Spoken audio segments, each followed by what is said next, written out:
Hi everyone, good morning and again welcome back to my daily vlog. এটা ছিল ক্রিসমাসের আগের দিনের ভ্লগ। আজ আমি এটা আপলোড করছি। প্রত্যেকটা ভ্লগে আমার আপলোড করতে করতে অনেক দেরি হয়ে যাচ্ছে, কারণ ক্রিসমাসের দুদিন আগে থেকে প্রায় পরপরই কয়েকদিন বাইরে বেরিয়েছি, তো আমি আর এগুলো এডিট করার মতো টাইম পাইনি। তো আজকে বসে বসে সব এডিট করছি আর প্রত্যেক দিন একটা একটা করে আপলোড করছি।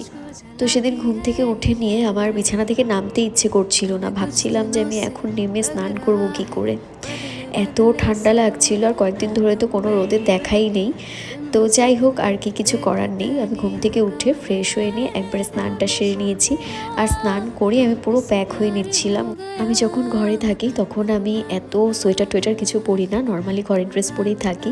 কিন্তু সেদিন আমার এত ঠান্ডা লাগছিল, আমি স্নান করে আর থাকতে পারছিলাম না, তাই আমি সোয়েটার ফোয়েটার সব পরে নিয়েছি। এরপর একটু ঠিকঠাক হয়ে নিচ্ছিলাম। যতই ঠান্ডা থাকুক না কেন, এই স্নান করার পর স্কিন কেয়ার আর রাতে ঘুমোতে যাওয়ার আগে স্কিন কেয়ার করাটা তো আমার সবসময়েরই অভ্যেস। এটা আমি কখনোই স্কিপ করি না, যতই ঠান্ডা লাগুক না কেন।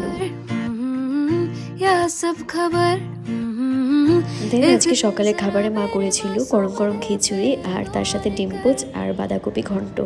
এরকম ঠান্ডার মধ্যে খিচুড়ি খেতে বেশ ভালো লাগে আমার। তো খাওয়া দাওয়া করে নিয়ে তারপর যাচ্ছিলাম একটু বাইরের ওয়েদারটা দেখতে, কারণ ঘুম থেকে ওঠার পর থেকে তো ওই জানালা দিয়ে দেখছি কুয়াশাই পড়ে যাচ্ছে। তো ভাবলাম যে উপরে গিয়ে একটু দেখা যাক কী অবস্থা। দেখলাম চারদিক কুয়াশায় পুরো ঢেকে আছে।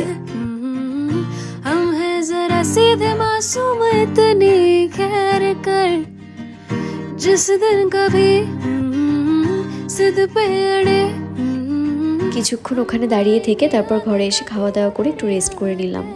এরপর সন্ধেবেলা একটু রেডি হয়ে নিচ্ছিলাম বাইরে বেরোবো জন্যে।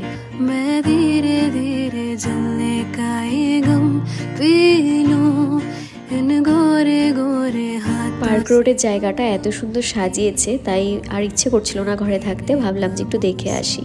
আর এটা তো ক্রিসমাসের আগের দিন ছিল, ওই দিনই অনেক অনেক ভিড় হয়ে গেছে। তো ভাবলাম যে একটা ভিডিও করে নিই। আমি কোনো ফাঁকা জায়গা পাচ্ছিলাম না, তারপর এটার অপোজিট সাইডটাতে এসে দাঁড়ালাম, ওখানে একটু ফাঁকা ছিল, তাই ভিডিও করে নিলাম। দেন একটু খিদেও পাচ্ছিল, তো ভাবলাম যে আজকে পিৎজা খেয়ে আসি। আমাদের এখানে তো এই ডোমিনোজের আউটলেটটা নতুন ওপেন হয়েছে, তো ভাবলাম যে ওখানে গিয়ে একটু পিৎজা ট্রাই করা যাক।